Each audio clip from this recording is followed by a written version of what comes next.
Great. So first of all, I'd like to make sure people are aware that this meeting is being recorded.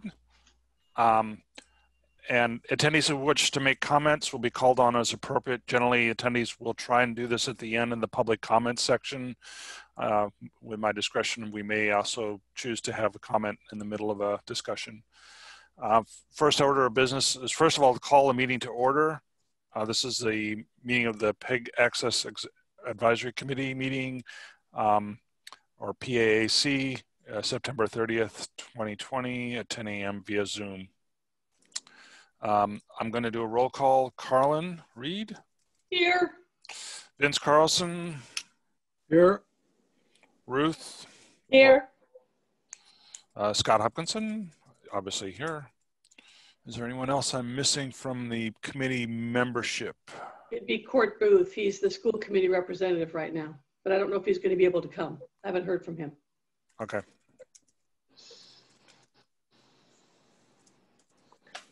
Okay, as we have a quorum, I'll declare that the meeting is open. First items on the agenda are to review and approve the June 10th PAC meetings. So PAC meeting minutes. Are there any changes to that, those minutes? I would move approval. Okay.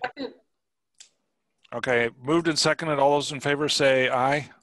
Or do we have to do roll call? Let's do roll call. All right. So, sorry, Scott, you can't get away with it with us on the board. No, that's why you're here, to make sure I don't go off the rails. So, Carlin, do you approve the minutes? I approve. Vince? Aye. Ruth? Aye. And myself, aye. So, next subject is to find the time for the next meetings. I'm pretty open as to the times personally, so maybe one of the things we could do is, if we find a new chair, what I'd like to suggest is we can pick the meeting for for October, and then look for beyond that. The next chair can take care of that if that's okay with folks. I'm open for the 28th. Is that okay for folks that are currently on the committee? It's good for me. I'm open all day that day. What time are you focused on? So, of course, my bias would be to do it in the evenings, but 10 o'clock, with enough notice, I can do it during the day, and so that's fine.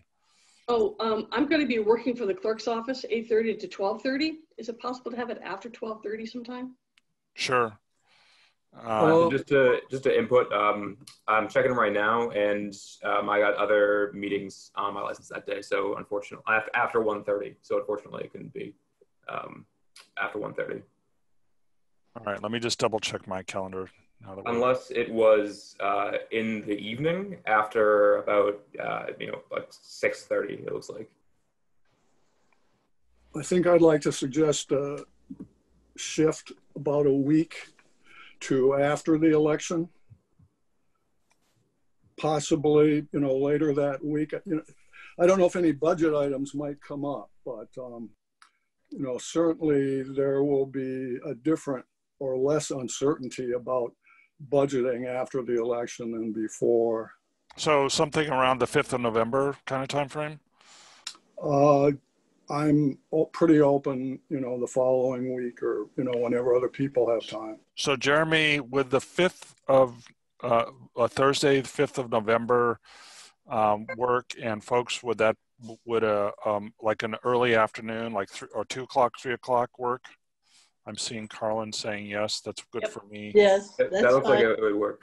So okay, let's choose 3 o'clock on November 5th. Okay, sounds great. And we'll go. And then, as for follow-on meetings, we'll let we'll figure out from there.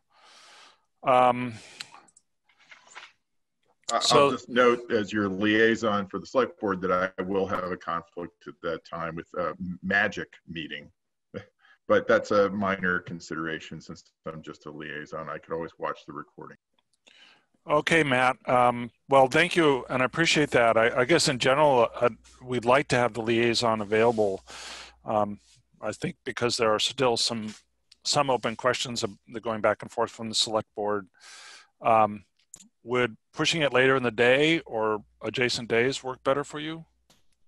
Yes, I think it could help. I mean, afternoon is always the toughest. I work for a California company, but I think you have, a tradition of that on this committee. So, I can try to make it work.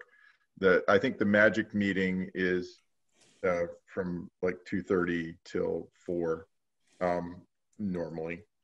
So, right now I'm open after that. I'm okay for 4 o'clock if that works for people. Might make it 4:30 just to give Matt a breathing space. Come on. Oh, I don't breathe. Breathing, I don't breathe. I'm coffee like and Scott. I work IT and it's back to back all day long, so it's no big deal. Okay, let's plan for 4:30 if that works for folks. It works for me. Vince, are you okay with 4:30 on the? That's good. Okay, On 11/5? Yes. We're doing it 4:30. Yeah, on November 5th. Okay, thank you for accommodating me. No, I think it's important that we have you participate.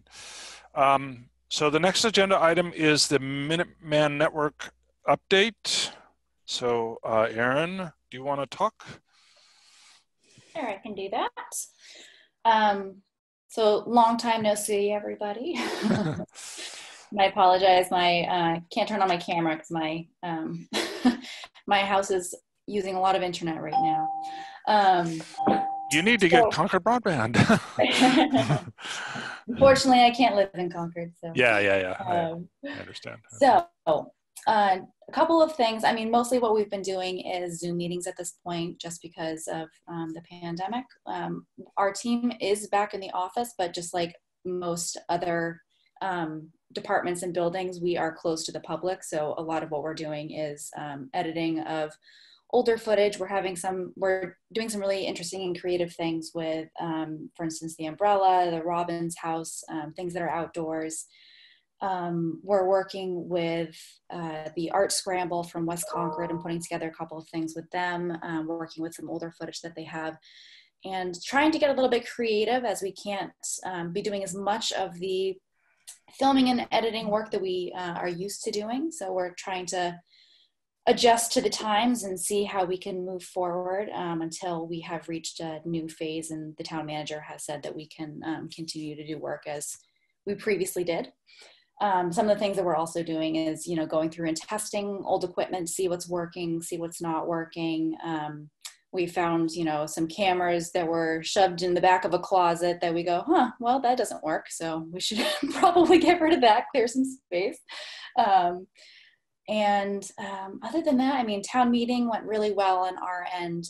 We were pleasantly surprised with how easily things worked for us.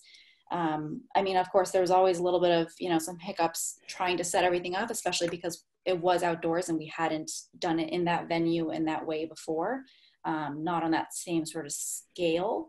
And so we were really glad that our team came together and did a phenomenal job.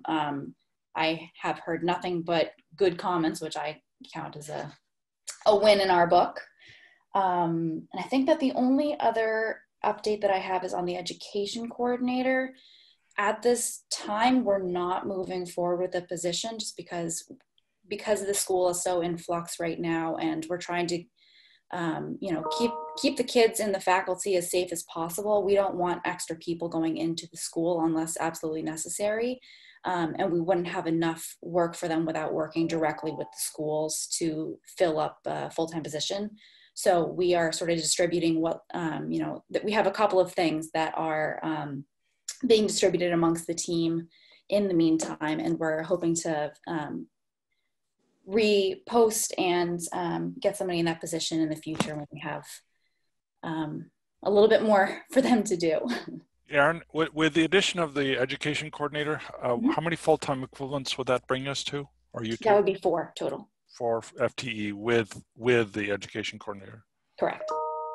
Okay. So we are at 3 right now. I have a question for Erin.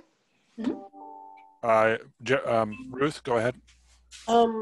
The townhouse is going to be exhaustively renovated.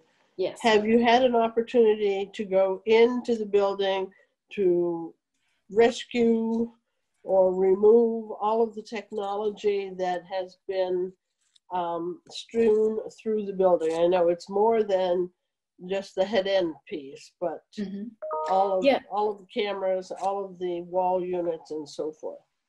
Yep. So luckily, most of our stuff is which is in the townhouse is stored in the media room, which we can close the door and it won't be in the way, won't get touched. We're also not doing much of anything to the upstairs. It's mainly on the first floor that the renovation is happening, and we don't have any of our cameras or wiring that's going through the first floor. The closest thing that we have is I think we have a couple of wires that go through the under the floor of the second floor, which theoretically is the ceiling of the first floor. But our electrician has not said that he has any concerns with any of the wiring that's going through there. So we think we're in the clear there. Thank you. Interesting. It's probably off subject to discuss that. All right. I'm sorry, I have a question, but I don't think it's appropriate for this venue. Just about the events. We just did a renovation on the townhouse not that long ago, but I guess it didn't cover this area. Anyway, is there anything else you want to speak to, Erin, while you have the floor? I think that's most of my updates, I think. All right. I have a couple questions. Okay. First, hi, Court. I'm glad you could join us. Thanks for joining the group. Appreciate that. Absolutely. I'm a little distracted. I'm cleaning viruses on my usual computer. Good. Clean away. Erin, the question I had, in 2018, we did a town survey and there were 2 packed questions included in that. I sent around as part of the packet of information the 2018 report that was sent out. And are we going to do another round of a town survey like that for 2020? Because I thought it was every 2 years. Yeah, so that's something that I saw on the agenda, and so I brought up to the finance department. They said that they weren't quite sure, the couple of people that I asked, and they were going to have to look into it further. I think because things have been so sort of wonky, it may have fallen a little bit to the wayside. So I don't know if they're going to be actually publishing that this year, or if they're maybe going to be putting it off until next year when things are hopefully a little bit calmer. Okay, well, I would encourage them to do it. And if you want, and I may contact the finance department just to give my personal opinion about it. If it does, it would be really neat if we could have our same 2 questions asked again so we can chart the response difference over the last 2 years. Because, hey, it's your 2nd anniversary tomorrow for MMN, right? 2 years as of October 1? Oh my goodness, it's October. Yep. How'd that happen? Last year I got your birthday card. This year, let's just do a survey. Anyway, okay, that's if we can do the survey, if possible, I'd request that we do have the 2 questions that we did in 2018. That was the first thing. The second thing was, and I stuck it in here in the agenda as part of this, Peggy Wargeland, who was not able to be on the call today, as I understand, filled out the responses to those questions that you had asked her to do. And I had helped her at the last minute. This is after she was already off the board. We sent those questions and responses around.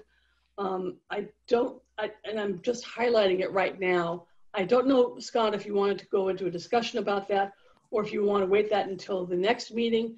But these are responses that will, I believe, help MMN in their terms of policies on how to address various factors. Erin, how do you want to proceed? And Scott, how do you want to proceed on that?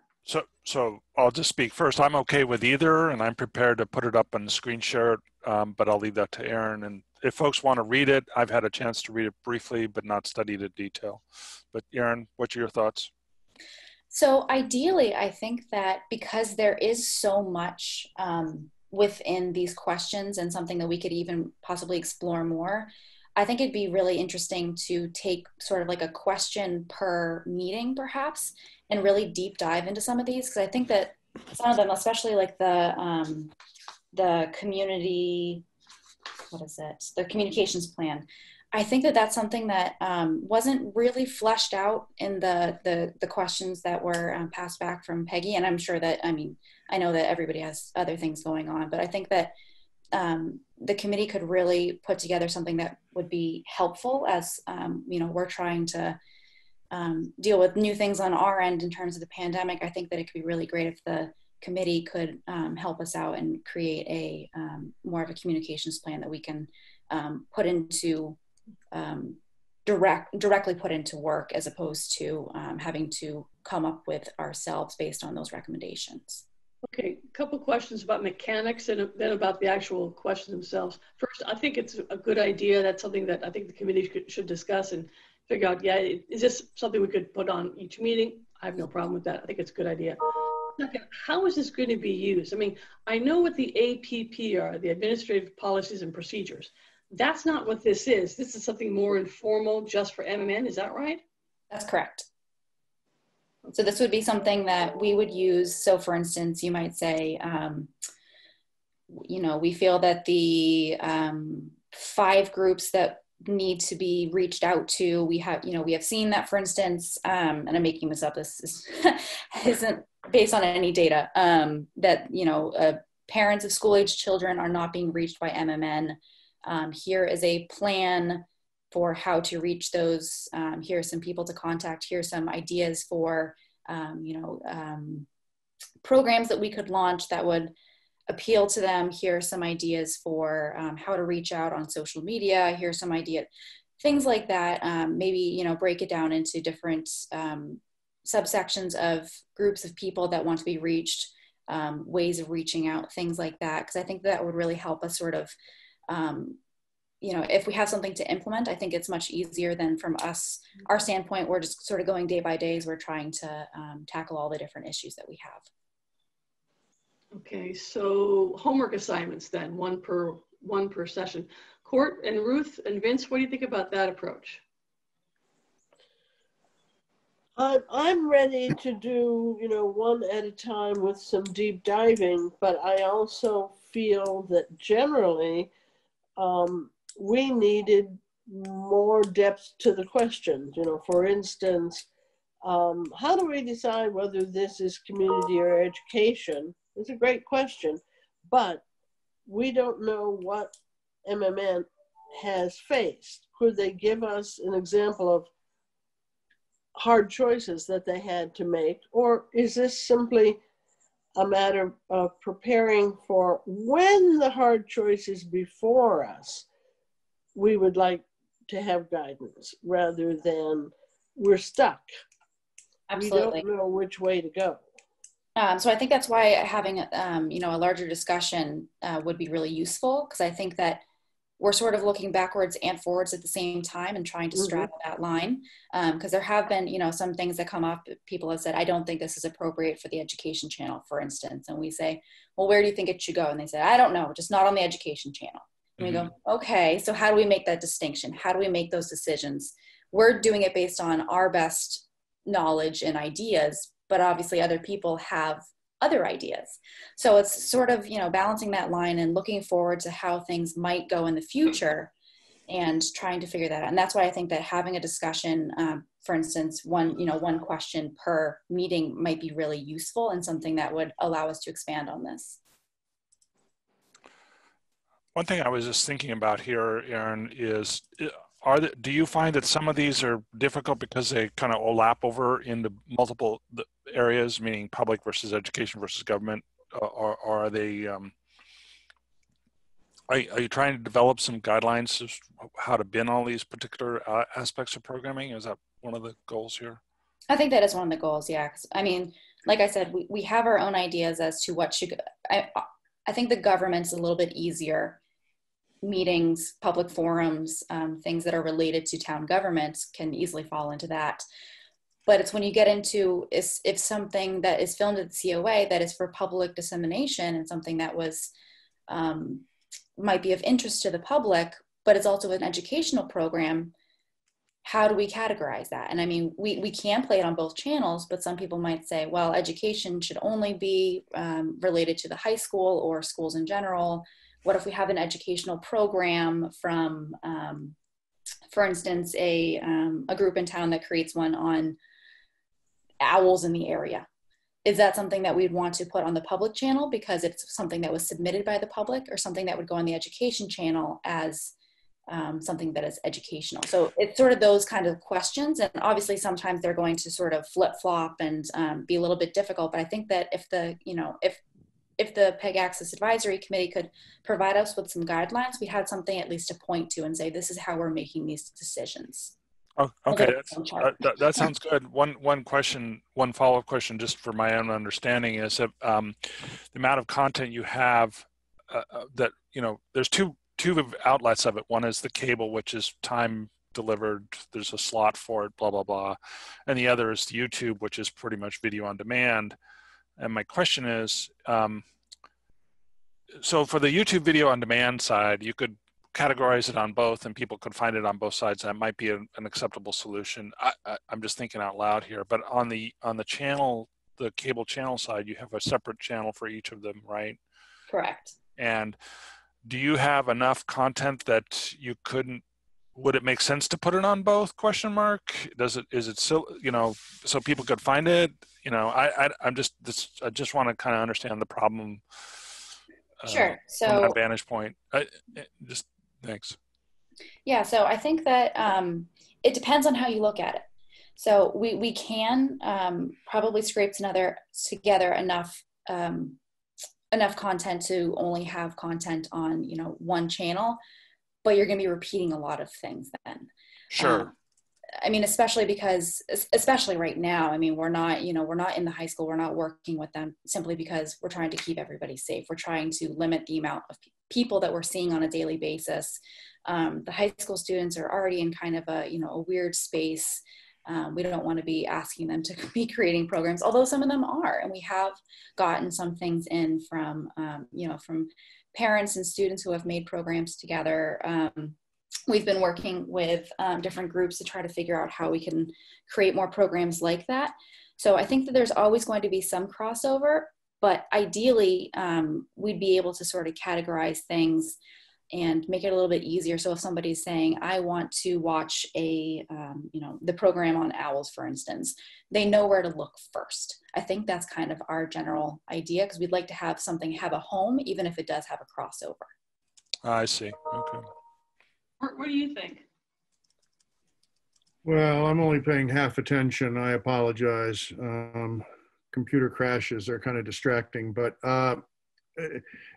my thinking about this is that if we're looking for feedback or assessment, which I think is the nature of this conversation, we're going to get better data if we can match viewer expectations with actual viewer experience. I mean, that's when we know how satisfied people are with the service, is if they have some kind of expectation, they put it against some kind of reality for their own experience, and then they tell us whether they like it or they don't like it.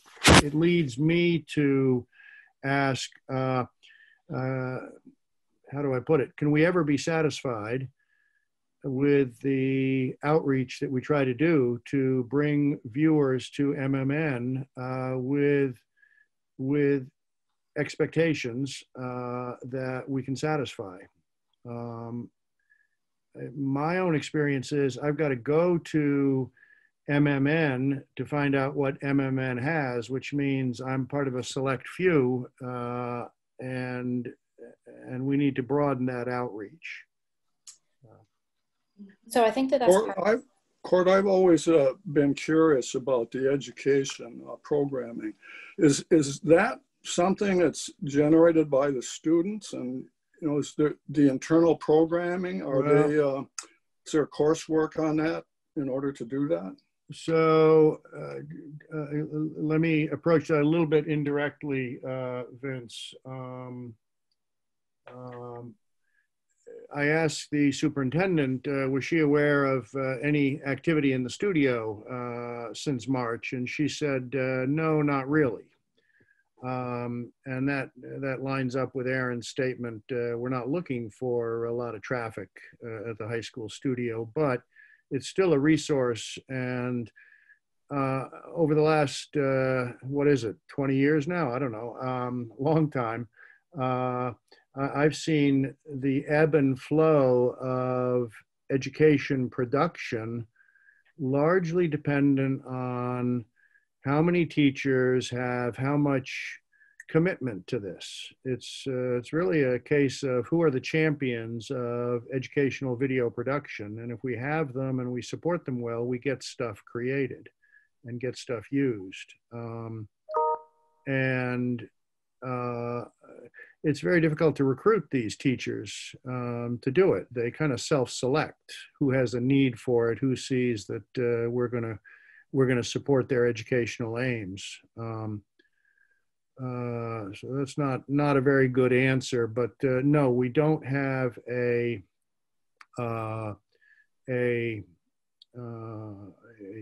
process to drive producers toward that studio or viewers toward at the high school or K-12.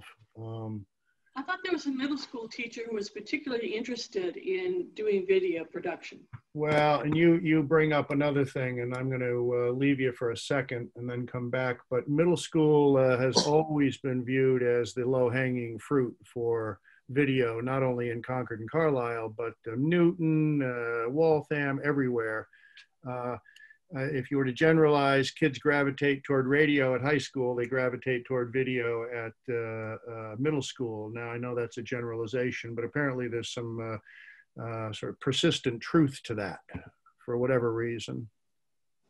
So a couple things that I want to jump in and say is that we have actually, I forgot to mention this, we have started some social media thanks to our lead producer, Isabel. So she has started some social media channels. We've been trying to sort of build them up and have some content on there before we really start to push them out so that people have something to go and look at. Because that has shown that if you have some content on there, you're more likely to get followers rather than if you say, hey, we're here, and you only have one post and you only post that one time in a month, people are less likely to continue to follow you. So in terms of the communications, that's something that we're looking to do.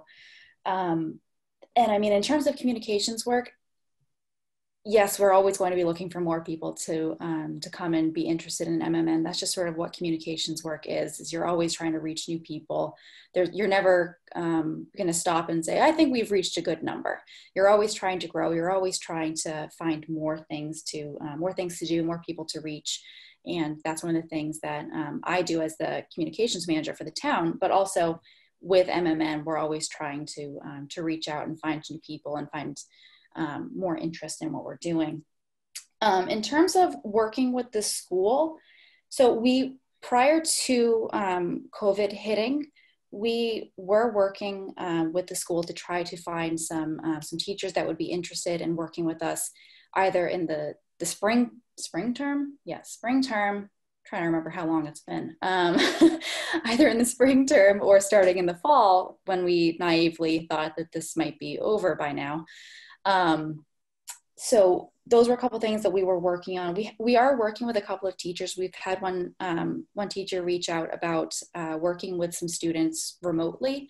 So they're putting together some videos and we're going to help them do some editing work and do some polishing so that they can send it off to a couple of different competitions and contests that they're working on. I'm not sure of all the details. I didn't ask for all the details, but it sounds really promising and something that obviously thankfully the teachers are starting to realize that we're here and we're an asset. And that's one of the things that I've been really striving for and working with various faculty members to make sure that they understand that we're here and we're willing to help. We've had more groups reaching out recently, even groups like, the BD Center reaching out and saying, oh, we didn't realize that, you guys are here and we can work with you. This is great. We've had, the school reach out once or twice about doing school sports, looking at maybe doing some like daily diaries with the student population to sort of figure out like what the daily life is before the pandemic, but also during the pandemic to sort of capture what's going on now from a school age perspective. So there are some ways that we're trying to tie it in. We're just not actively in the schools or allowing people into the studios. We're not allowing anybody in the studios right now who's not a part of MMN, just as a safety precaution, because it is such a small and tight space, just like all of our other departments are doing. Well, I like the idea of doing one question per meeting, and I think this is a good start. Scott, I'm going to suggest that for the next meeting, just to kind of wrap up this particular discussion, for the next meeting, we continue this discussion about the distinction between public and education. I think government's pretty squared away, but could we use that as another discussion point for the next meeting, and then we'll do the other questions one at a time? Would that be okay? That works for me. I think that's a good stepping off point for that one. All right. All right. That's just to restate one thing that I heard Erin say, and maybe Erin, I want you to confirm it, is that you saw the answers you were given, but I think it sounded like you were looking for more actionable responses, very specific, more actionable responses. Did I understand that correctly? I think on some of the questions, yes, more, a little bit more would be great. I mean, obviously there's, we don't know where we're going to get to until we, dive into it a little bit deeper, I think. But okay. I think there would be, yeah. Mm-hmm. All right, good. And then one other thing I was just curious about, just because you mentioned it, and it's just slightly tangential to this conversation, and you were mentioning trying to reach out to the educators in the school and BD Center and so forth. Have you thought about just creating kind of a little campaign to reach the teachers or reach the people that could reach the people? Is that something that you may have already done or thought about? Just a quick question and or possible idea. Yep. So I've met several times with the department heads at the high school. I've gone to a couple of their meetings, and I've met with the school principal and vice principals. And I've met with spoken over the phone and communicated with several of the other people in the schools. Yeah, that's great. Yeah, I'm sorry, I didn't mean to cut you off. I was just wondering, is there any mechanism that allows you to send community updates to all the teachers? Obviously, it would be curated and managed by the superintendent or someone along those lines. But do they have an internal newsletter for teachers, kind of stuff? Yeah, they do, and there's also one for students as well. That's Sure. Actually something that I had written up and was going back and forth with the school vice principal, one of them, to sort of finalize and make sure that we had all our ducks in a row. Cool. Right before the pandemic hit. Yeah, and, no, and I just so you thought of it. Isn't the best time. Yeah, no, it was just if you thought about it, then it's a redundant question. But I just was curious if you thought about it. That's great.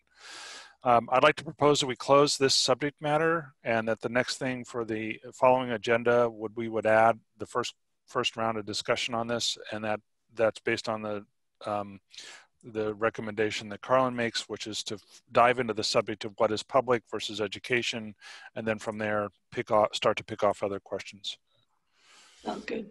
Okay, so the next item on our agenda is the summer research update, low income broadband program. So Vince and Carlin, we're going to comment on this.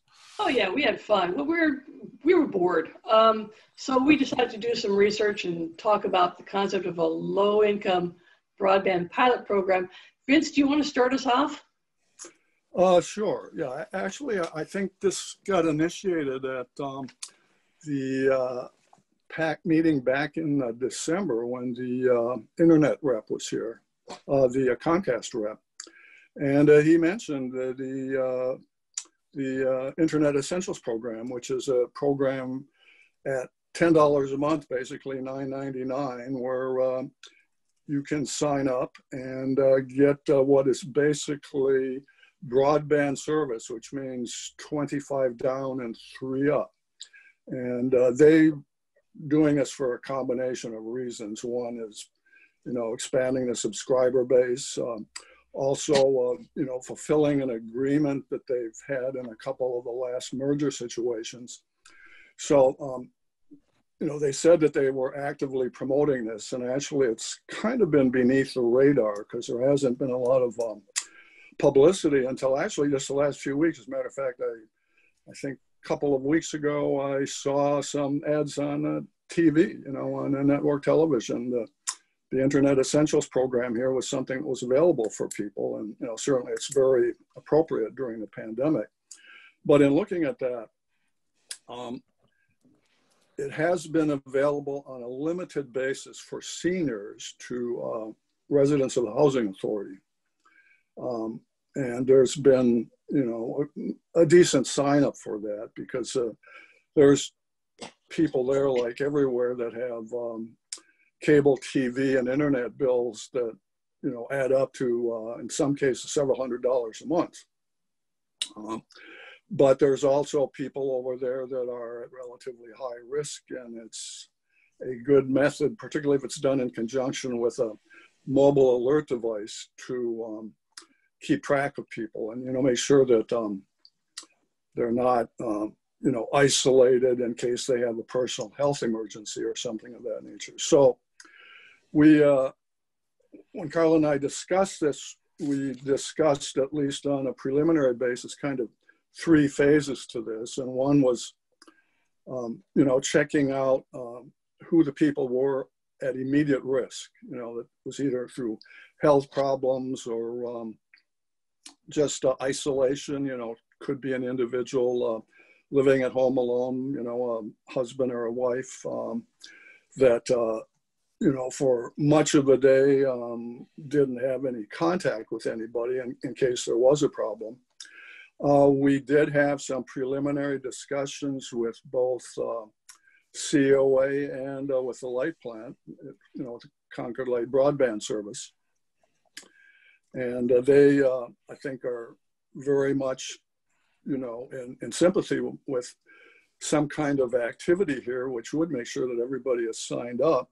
There was some issues about how much resource there is currently, just because town employees, along with almost everybody else, is on kind of crazy schedules these days. So one thing that we hope we can start discussing now is the government opens up a little bit, the town government, is to see what resources would be available to just first reach out and see how many people might be subject to this immediate at risk, and then find out if there's even interest in this kind of a service, and take it from there. And in parallel with that, in September, of course, as the schools are opening, I think 2 questions come up. One is, do all of the families have internet service? Do they need it? Is it fast enough? Since things like Zoom actually require a significant amount of bandwidth, particularly if you have a family. And then secondly, if they have the equipment, because part of the Internet Essentials program is also a opportunity to buy either a laptop or a desktop for $150. So just to make sure that everybody is supplied with equipment. And I don't know, Carlin, if you had a chance to talk about that with anybody. I haven't, but maybe there's an issue, you know, with the schools, and maybe not. I think that's something that's still on our checklist, kind of as a second, almost parallel activity to look into. Or not us really only, but really the town and the town employees.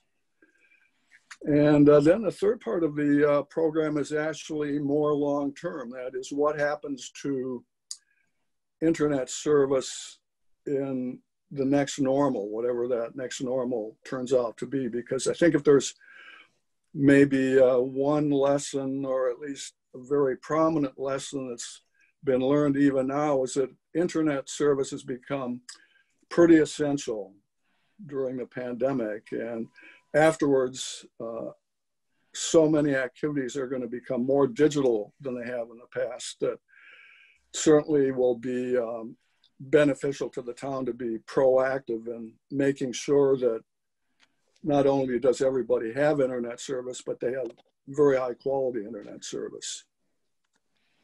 A couple other things in addition to this, if I can follow up from this, Vince.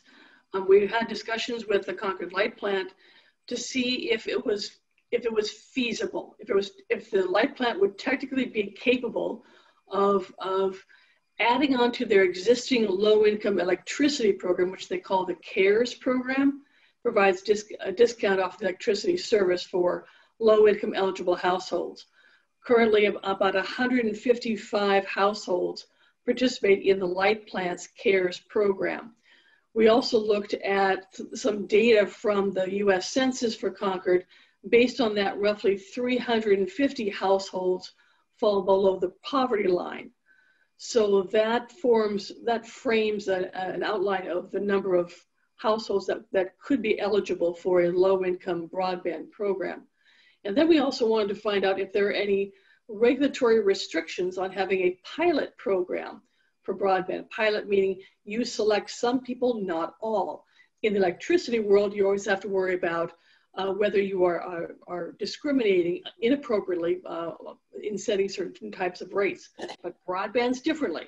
So Vince and I talked to a couple of folks from the Department of Telecom and Cable and asked, okay, we know that the FCC did a low-income broadband pilot program, which led to them establishing the rates for broadband services for low income. Is there any prohibition about doing that on the state level? And their response to us was, no, sounds like a good idea. So what we've got here at this point is we have a possible pool of eligibility, about 350 households in Concord. We have a light plant that is technically capable of integrating a broadband, low-income broadband program with its CARES Act, with its CARES electricity program. That is, they have some mechanism set up. So that's the technical part. And that's what we're trying to find out this summer. Now, we're talking internet. This is a cable committee. What's the connection? Well, we found from our survey that we did last year that about half the people who watch MMN do so on the internet, which is what we're doing right now for this committee meeting, frankly. So it's important that people in Concord have access to internet service. So that's kind of the research of what we did and the way we left it with the folks from the light plant, with the new telecom director and the head of the customer service department, was that they would talk to us, they'd be willing to talk to us sometime in November about where the status is, because they were interested, sympathetic, interested, yes, definitely. It's a matter of, okay, the light plant has other priorities going on in time. Where would this fit in? What I had proposed is that we use the sum of roughly $20,000. How much would that take? How much would that encompass? I don't know. But that was the parameter of the pilot program that we're thinking about. Okay, so that's kind of the rough outline of what Vince and I did for ours. That's what we did during the summer. Thank you, and amazing. Let me ask a quick question about the last comment, or nearly last comment there. You mentioned that the $20,000 parameter for the pilot program. So would that be money that would come from the Minuteman Network budget, question mark? Well, that's another technical aspect, and frankly, I've not talked to Erin Stevens about this. She's in charge of the budgeting program at this point for MMN. It could come from the MMN's budget, or it could come from the light plant's budget. Right now, that payment in lieu of franchise is supposed to be a payment from the light plant to MMN, representing the lost customer, the presumed lost customer base. The pilot in lieu of franchise is paid by electricity company customers, not by broadband customers, the way it works out, because it's embedded into the budget of the light plant. So where the funds would come from, that's still up in the air. But $20,000 for the light plant is not a big lift. Frankly. Yeah, no, I would say that one thing that I know they're hyper vigilant about is making sure that no ratepayer dollars flow in the direction of the broadband services, even if it's for low income. But yeah, all right. So the short answer is you don't have an. There's not. Well, there's options. It's to determine their options. It could be a charge against existing broadband customers. It could fall somewhere else. Yeah. I don't know. Yeah. But it means it's technically possible, which means it shifts now to is it politically reasonable? Yeah. Okay. So that's what we found out. Wow. Good work. So Pilot program, did you have a number of, I know you said there's 350 candidate households in Concord that fall below the poverty line. Did you, the pilot program, you mentioned the dollar amount. Did you have an idea of how many homes that pilot program would cover? Well, this is just my back of the envelope guesswork. Sure. Based on assuming that each low-income customer would pay $10 a month, which is comparable to what the Concord Internet Essentials charges. So there's some skin in the game. They pay $10 a month. Right now, the lowest level is about $50 a month. So there's a $40 difference there. And what I did was I took that 20,000 divided by 40 bucks by 12 months. How many households could that serve? Roughly 30 for a pilot program that would last 1 to 2 years. Now that's for 30 households. I think, but again, once you get into the mechanism of, all right, you have to set up a new type of customer database. You've got to train the customer service people to be able to deal with broadband. Broadband is already added onto the electricity light plant's bill in combined billing form. So there's some savings there. So about, I'm guessing about 30 households. The one other thing I would just mention is the pilot program, just so you know, because I know very intimately about this part of the problem, the current situation, you know, that you may have to think about also is the pilot customers, if they're not currently Concord broadband customers. Nominally, I think the number is $175 that we asked the customers to pay to get going, but the actual cost out of pocket for the broadband business is probably closer to $1,200 for connection. And so that, if in the pilot, you know, that's going to affect their business model. And I haven't looked at their business model and where they stand on that and how much latitude they have. So that's going to be another piece that will probably factor into that, just giving the heads up. We talked about the drop cost. Yes, about that as well. And about whether or not, see, Comcast Internet Essentials, Vince, and you tell me if I'm wrong about this, with Comcast Internet Essentials, to get to that program, you have to not be an existing Comcast customer, which means existing customers are not going to switch over to their discount because they'd have to lose their broadband for 90 days, something like that. Is that right, Vince? Yes, that's kind of the elephant in the living room, which, you know, most people are not able to do that. It's actually, you have to quit Comcast internet service if you currently have it and then wait 90 days. Oh, that's unfortunate. So, that's really unfortunate because, I mean, if you think about like the tax relief mechanisms they have for limited income and low income, long-time tax residents in Concord, you know, there's no thing that says, okay, you know, if you fall into that category now because your income has fallen or whatever, for whatever reason, that you have to go into this isolation. Anyway, that's perhaps beyond the scope. What's the next action out of this? What, I mean, you've done great work. What should we look forward to doing here? My suggestion is to invite the telecom director to come to one of our meetings, have this as one of the items we discuss, just to see how things are going with the broadband world, how that intersects with cable programming, and if there is some more legs to this idea. So that's my suggestion. That sounds like a good one. Well, and then Carlin already mentioned getting, you know, the Comcast rep here again to meet and see what his thoughts are, particularly on this, you know, kind of moratorium period that people have to go through, because this is something that Comcast must certainly have been getting a lot of flack on around the country, because this is a very broadly based programming. You know, it applies to all of their major metropolitan areas. Sure. So let me float an idea. I was just, you know, looking at the next agenda item, which was getting the next Comcast representative meeting. And since we just now set the next meeting to be November 5th instead of October, would it be interesting to ask both to be there at the same, for the same meeting? Question mark. I would recommend not. Okay. You know, so pros and cons, you know, sometimes it's good to have them both in the room at the same time, but maybe not, you know. I'm okay either way. So I just asked the question. So maybe what we do is go first for the Comcast guy, and then the next meeting have the broadband rep from. And if Comcast is going to be harder to get. His name is Greg Franks. He's got a different schedule. I think he's going to be harder to get than Greg Marcinek.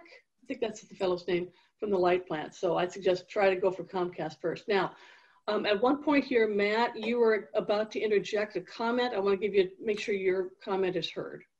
Yeah, well, just because I'm the new liaison from the select board, you know, prior to this meeting, I got a chance to go through the charter for this committee and also the goals, both the 2000, you know, the 2019, 2000 and the 20, and then the 2020 to 2021 proposed. And I'm having a hard time understanding how this item that you were just discussing fits into any of that. I mean, it sounds like a totally good thing for the public, you know, to get, for folks that don't have the income to get internet access and somebody to figure out how to facilitate that. But I'm still lost as to how this committee is involved in that process. It doesn't seem to fit. So, Matt, as a new liaison, we had actually been to the select board some time ago. Carlin, you may be able to refresh the time frame, where we asked this question in a broader sense, which is to help clarify what the role of this committee was relative to both, on one side, content and recommendations, and on the other side, kind of the oversight of the operational side of it, financials, and in areas like this that are in the middle. And we, as far as I know, we never got a response back because of other things that may have overtaken us. So maybe this falls into that conversation about affirming the roles. And, you know, as as I understand, we act at the pleasure of the select board and have to be responsive to them in that regard.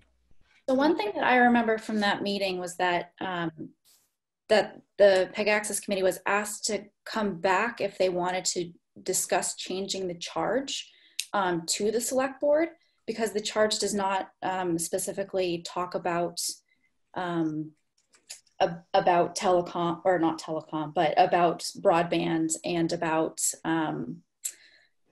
internet access, as this is about PEG access and the cable studio and access to that and getting people involved. So it is sort of I think it's something that would have to be brought back to the select board.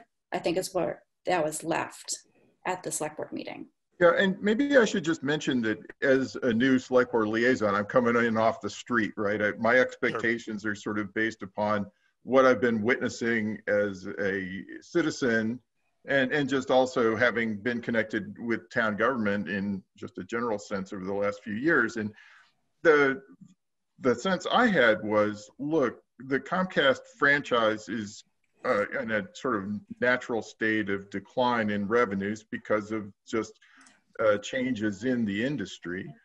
And that meanwhile, you know, broadband providers, other broadband providers, you know, within town, that the idea is that potentially to help supplement sources, because over time they are becoming much more of the medium in which people are taking in this content.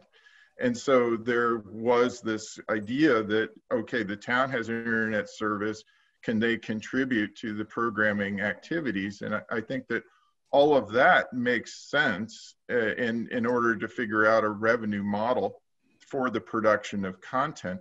But in terms of trying to then supplement or, you know, pay for access to the internet by members of the public, even disadvantaged members of the public, that seems to be an entirely different endeavor. And I guess I just am confused why this committee would be involved in that. It doesn't seem, at least looking at the current charge, like something that fits. Well, the committee, I guess there was a predecessor to this committee that essentially used to meet only once every 10 years. And that was the advisory committee on the Comcast contract. So it looks like the current contract is up in 2024.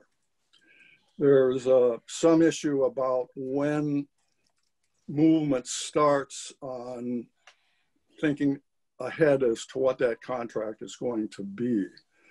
Because of all of the changes in the industry, and I think based on some preliminary comments that we've had from the Department of Telecommunications and Cable in the state, it probably is going to be a year or two before that. So if you think it's 2022, well, we're getting closer. The other thing is that there's a very high likelihood that there is going to be at least one other what's called unregulated internet service provider in town, and that, of course, is Concord Light Broadband, because Concord Light Broadband currently has something like 1,500 customers.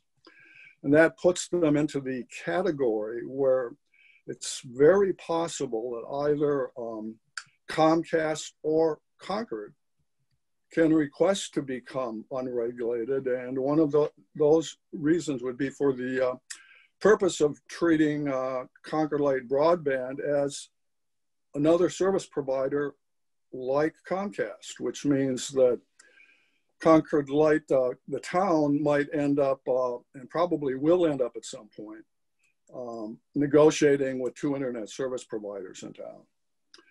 They won't be negotiating with any of the wireless providers like Verizon Wireless, because they are, by definition of the FCC, not under regulation. Basically, there's no direct involvement in terms of rate setting by the FCC or any local entity, except what, maybe in the case of the local entities, the primary influence there is where do you put up the cell towers.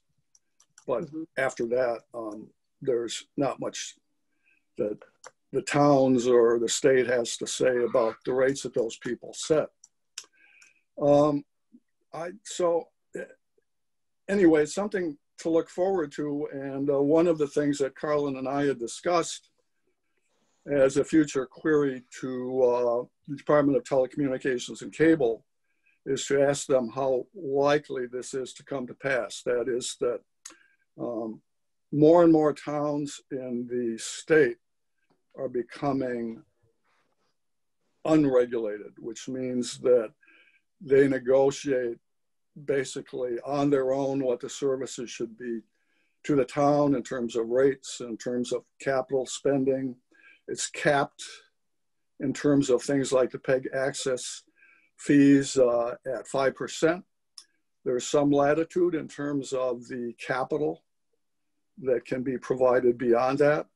And so there's certainly going to be probably much more activity going on by some combination or succession of advisory committees, in this process. Scott, could I ask a question? Let me make one real quick comment, and then I'll get to your question. My comment is, there was a separate committee which is now disbanded. And if you look on the website for the town, it describes it as being disbanded, which is the Cable Advisory Committee, which seems to have broadly covered some of the issues that that we're talking about here. And I actually feel that my original intent was actually to join that committee early on when I got involved in all this, and it was mostly driven out of the fact that I think there needs to be better. Right now, the Concord broadband is being swept under the light plant board, and I think it's kind of a stepchild and it doesn't get the attention it deserves given the scope and nature of the beast. And this other board advisory has been dissipated. So in the net of all that is that the oversight relating to the Concord broadband, there's a gap there as far as I can tell. And maybe that's part of what's going on here is with that gap, some of the folks in this committee felt like this, that these are issues that when we think there's an overlap, just as Erin was describing, having difficulty identifying what's P or G, perhaps sometimes we've lacked for clarity and understanding exactly what is in and out of scope. And and this perhaps is one that falls in that category. I'm sorry, Ruth, did you have something you wanted to say? So I concur with what you said, Scott. We are sort of in this, we left some part of the job behind with the Cable Advisory Committee. We're picking up new stuff. And then on top of that, we have, as you described it, the stepchild out there, the light, Concord Light. No, not right, the light board. Yeah, but I mean, I'm just saying that the broadband is underneath the budget of, and under the oversight of the Concord Light Committee. And I don't know how, I haven't actually had the leisure or the ability to go sit in on their meetings on a regular basis. Maybe I should, but my impression is that it doesn't get the cycles that Well, and my question to Matt was, buried in all of that, are you saying to us, oh, perhaps this isn't the right thing for this committee to be investigating, but the broadband committee to be investigating? And then there's the question of, well, do they have a committee such as us, or are they covered by the Municipal Light Board?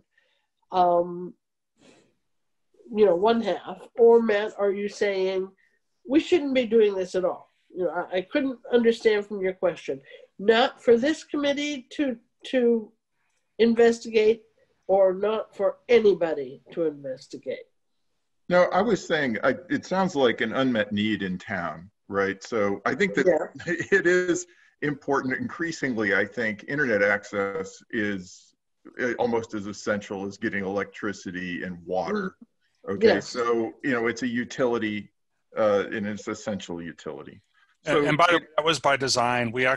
I wrote the business plan for it, and we purposefully got away from content and email and other things. It's pipes, in the same way the light plan. Which is why I think, indeed, Ruth, I think that if it falls into anyone's charter, it really would be within the Concord Broadband Charter for the town. If the town is intending to provide those services, it sounds like Comcast as a private provider has a program. So, it just seems to me that this committee, as far as I can understand it, again, I'm a newbie, is about content and about production and delivery of content. And I don't understand why it's getting into the utilities business, even though, yes, it's an unmet need. And I do believe that, yes, perhaps it's an action item for those boards. And, it may be the case that, Concord Broadband doesn't get as much focus as perhaps it ought to. Perhaps that will change as we get a new CIO and all of those things. But I'm just saying, I'm confused about this project here. Well, I certainly think that that is an issue that, well, I think we've had 2 meetings since December, but anyway, I've been on this committee for, I guess it's a little bit less than a year now. And I think it is an ongoing issue about exactly, what the mission is of PEG Access Advisory Committee. I have seen it always as at least partly a technology advisory, that is in addition to the programming, that there is a kind of a technology advisory role here. And in looking back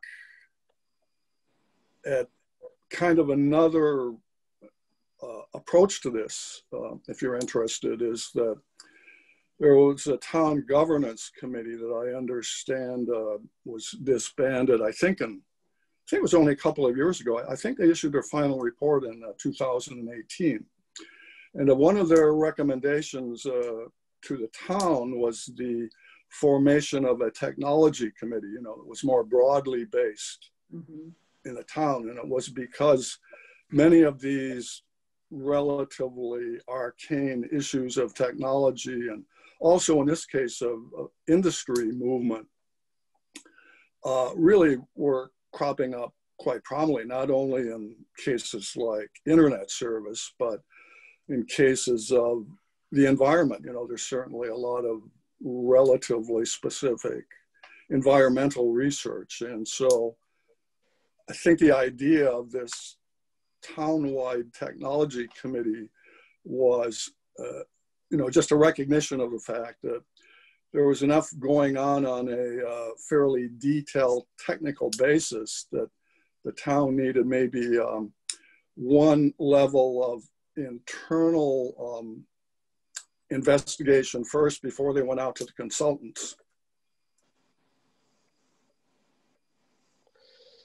Okay, well, I mean, so that's the, I think what I've heard here is Matthew's calling out that he feels like this is maybe beyond the scope of the committee, and the part of our response, I guess, is, this what we felt is possibly a gap.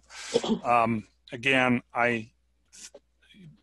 Erin, I understood what you said about what you thought was the action item out of this select board, but that's not my recollection that we had an action item to do anything other than get some clarity around to what degree this committee could comment about such things as operational and or technical considerations for the Minuteman network, and that as far as I can tell, we hadn't, because of all the changes, we hadn't gotten a response. I'd like to leave this subject to move on.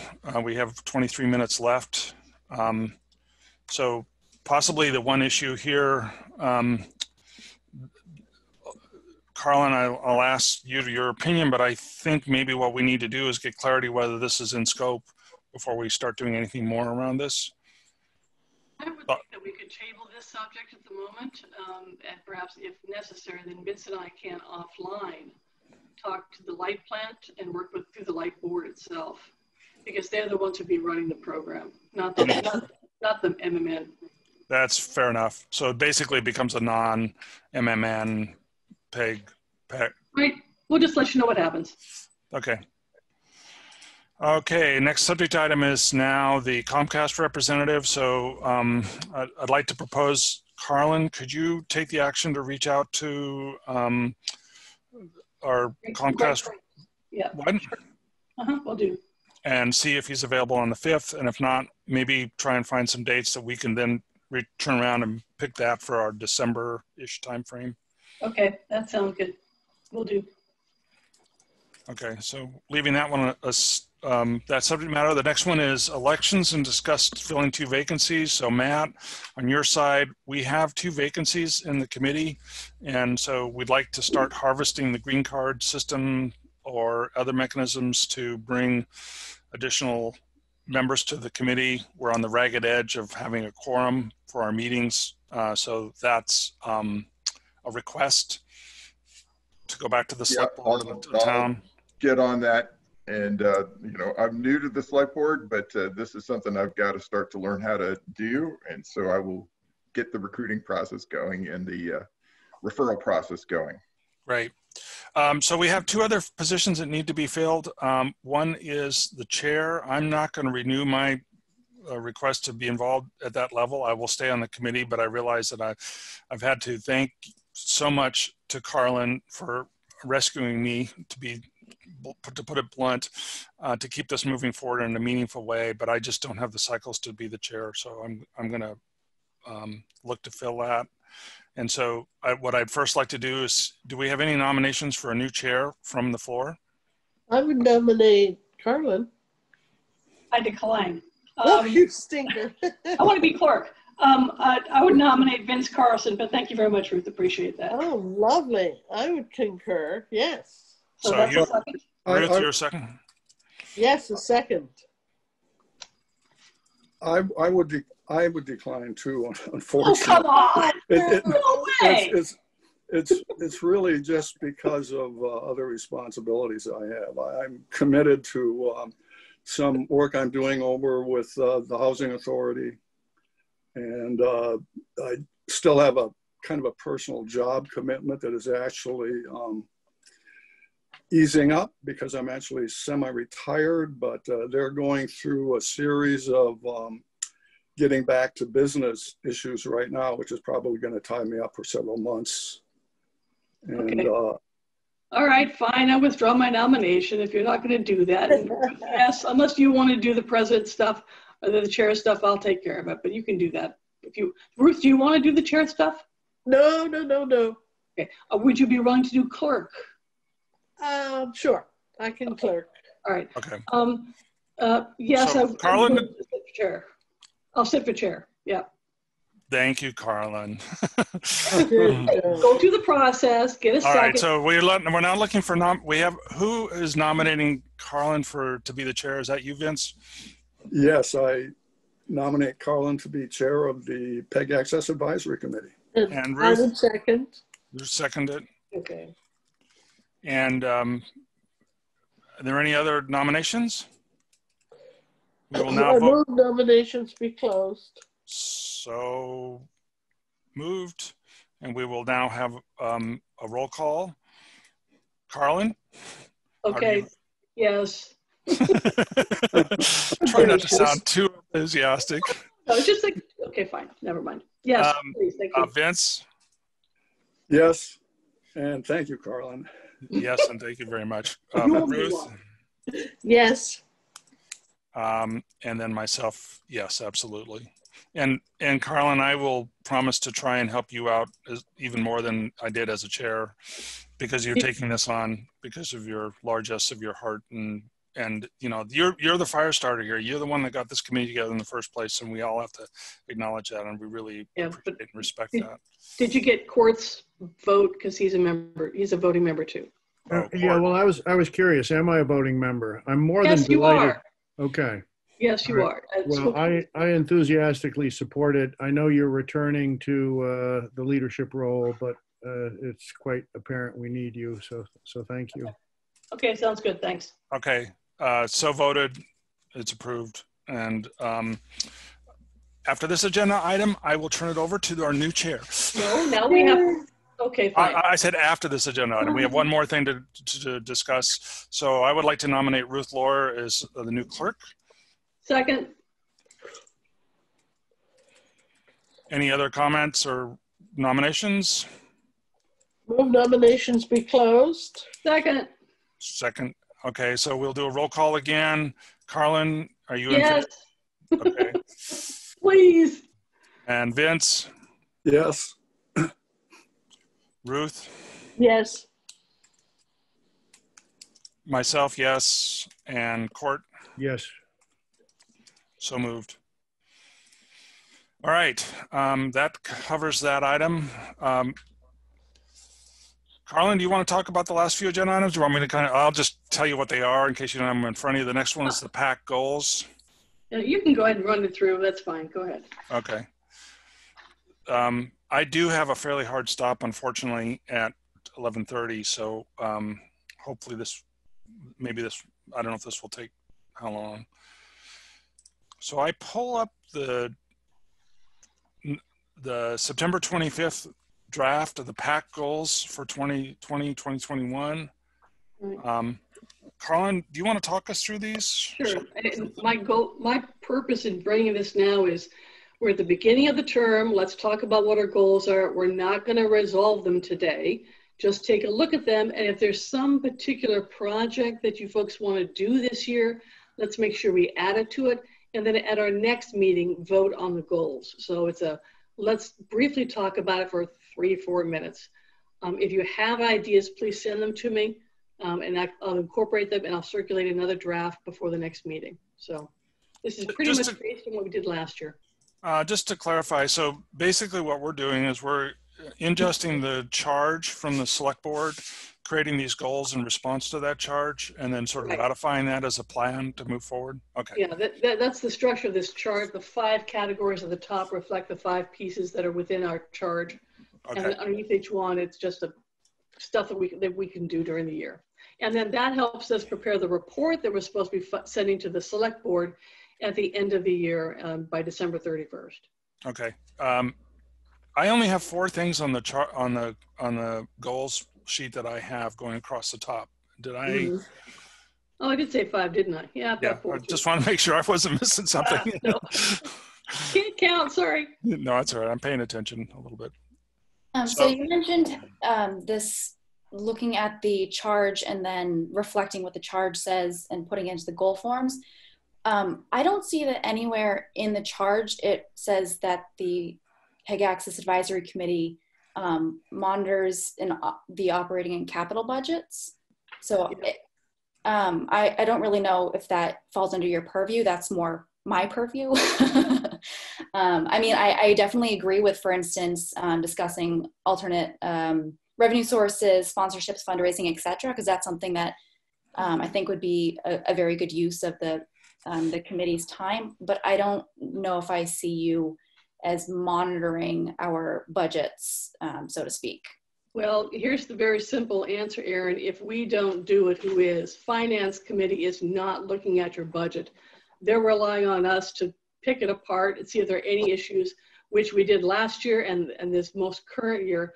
Second, part of our charge is to make sure that the cable franchise is properly implemented, and that part of it inherently involves making sure the funds are being properly stewarded by the town. That is the town's obligation. So what we're doing is we're not regulating the town's budget, but we're observing it and saying, okay, here are some suggestions, here are some questions. And again, FinCom is not looking at this, so it falls to us. That's right. But I think that the town manager, this is the town manager's budget, I think that he would say that he is taking a look at it, and our department head's taking a look at it, and I'm taking a look at it. There's definitely eyes on it, and I just don't know if that needs to be a major goal of the committee. Well, I don't think it should be a major goal, but Erin, I think we wouldn't want to run the risk of saying that staff that manage budgets are the only source of oversight. I think this town also has a long history of citizen oversight in every aspect of government. We wouldn't want this to be the exception. I think that would expose you to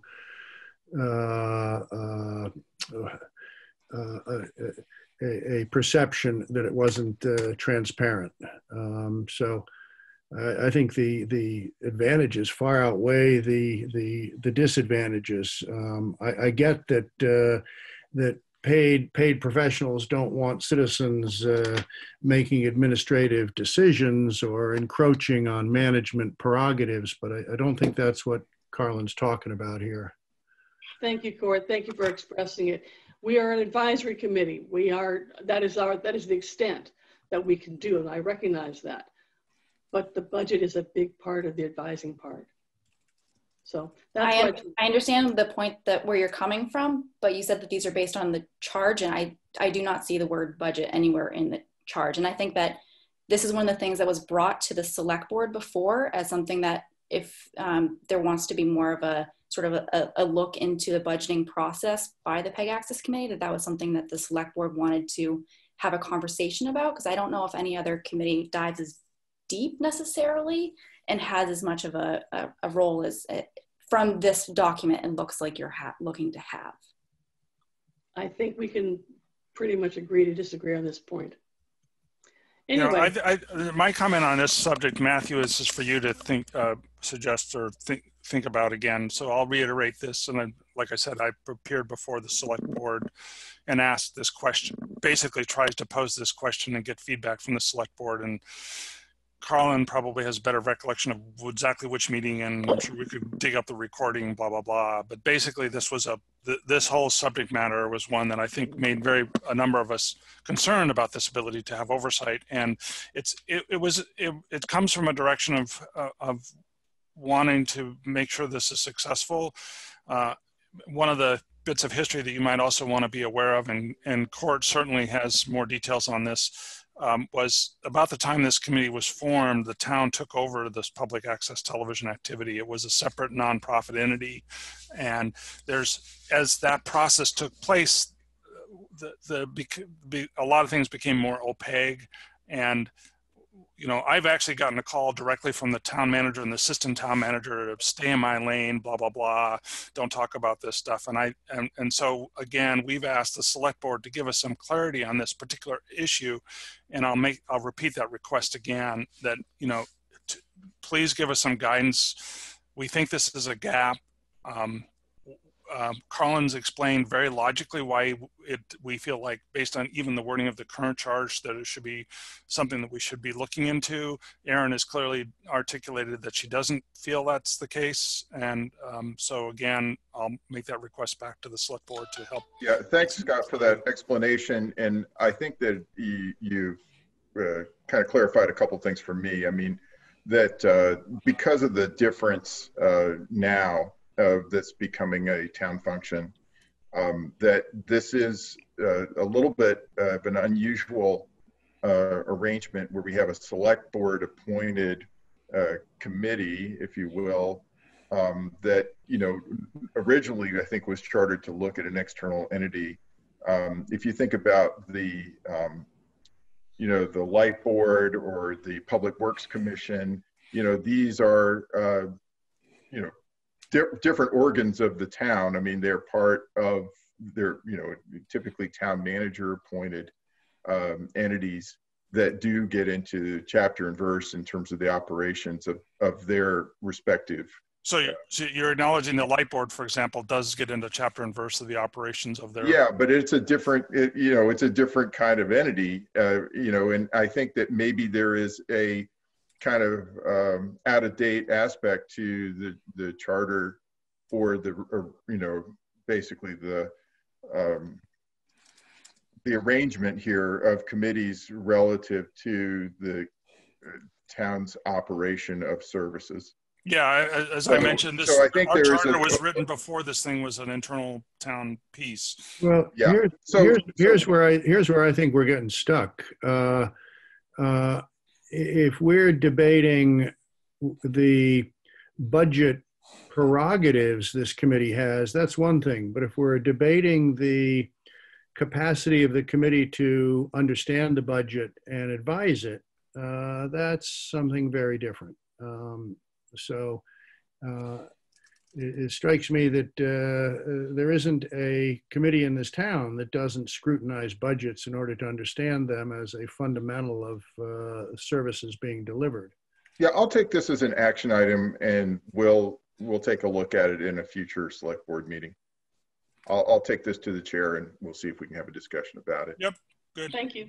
I think that's, and by the way, Court, thank you for your perspective. I think that's a useful way to think about it. Well, I'll just give you one guy's opinion.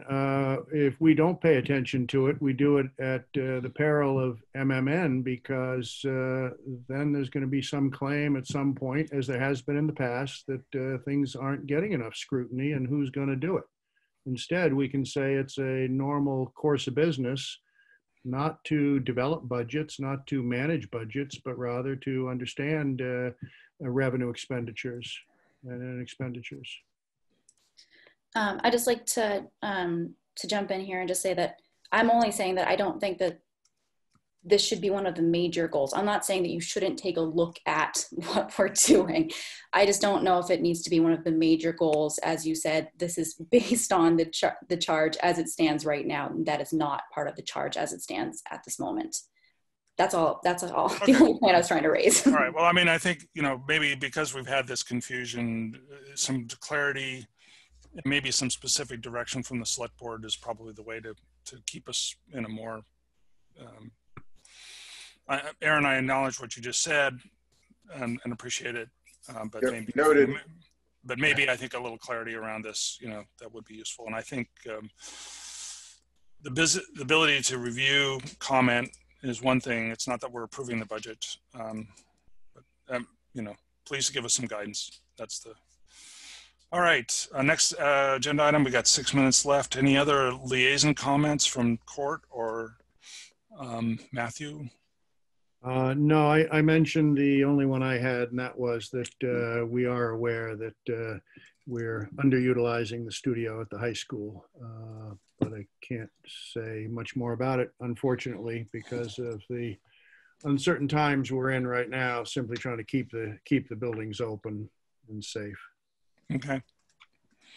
Just a liaison report, I mean, from the select board, the main thing to be aware of is that while we haven't finalized it yet, it looks like town meeting is likely to be in June next year, which would imply a warrant closure in February So, you know, if there's any warrant article that the committee is thinking of bringing forward, that just gives you some more sense of a time frame. There's still work to be done to finalize the schedule, but I just wanted to say it's probably, you've got a little bit more time than you would in a normal year, very likely.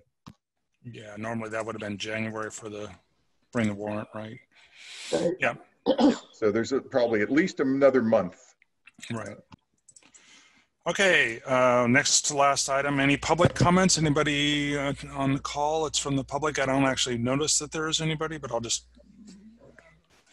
Can I just make a public comment, stepping out of my shoes as a select board member and as a citizen? I saw that there was a question noted in the Q&A document that was circulated with other towns.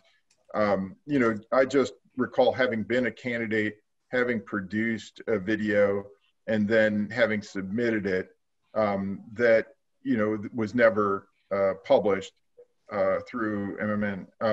I, you know, didn't worry about it at the time. We're in the middle of a pandemic. You know, at this point, I also, you know, it's fine. It's all done. But I think as a citizen, I was surprised that nothing aired and I never heard anything back. And I didn't know why. And I mean, I could imagine or speculate, but that was it. And so, you know, I do think that I couldn't see any reason technically why it shouldn't have aired, but I just think that there needs to be more of a cut and dried clarity. And it does look like you're working on that. Yes, it is. That refers to question number 6 of the questions that we had been given by MMN. And that's why I attached the court case for the Supreme Court Manhattan Community Access Court versus Halleck, decided in June of 2019. That referred to a case involving a private public access TV provider being protected and having discretion on whether to air stuff and provide access. But we're not private, we're government, so we would not be protected by that. That's why I included that court case. And again, that's another reason for further discussion, Matt. Your example was the one that I had in mind, frankly.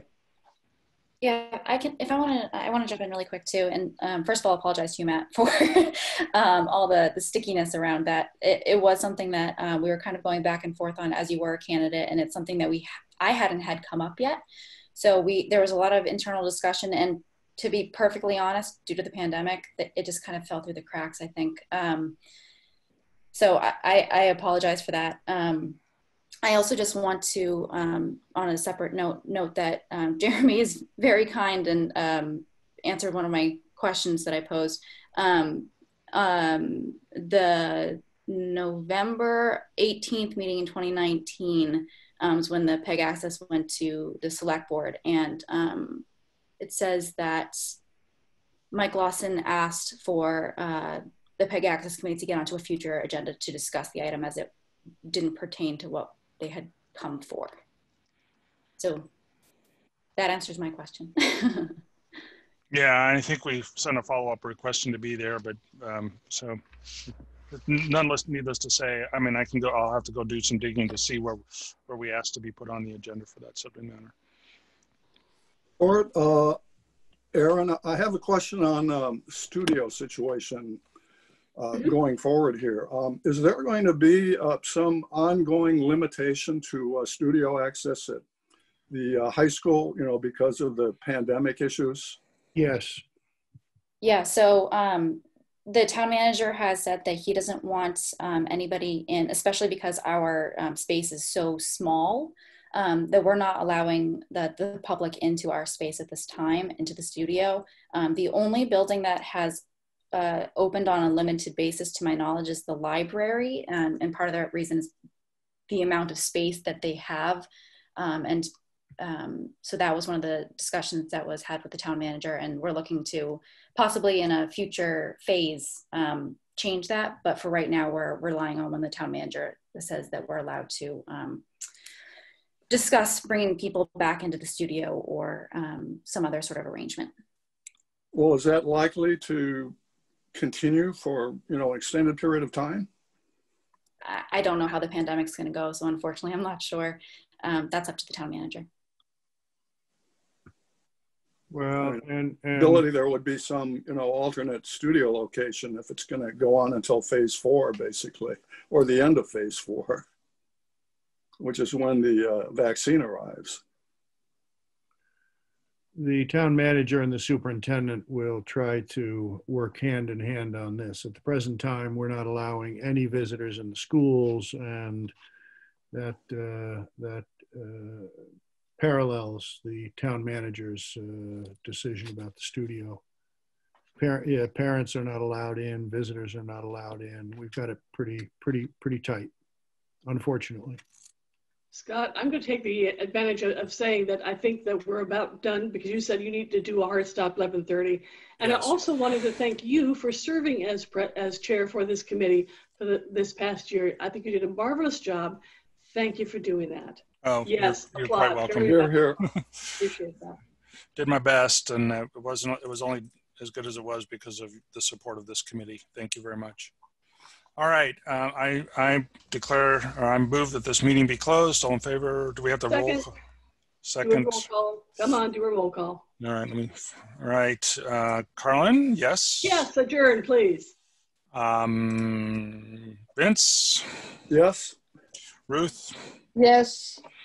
Me, yes. Court? Yes. All right, this meeting is so closed. Thank you very much for your time, and look forward to speaking to you on November 5th. Thank you all. Thanks much. Bye. Excellent. Thank you.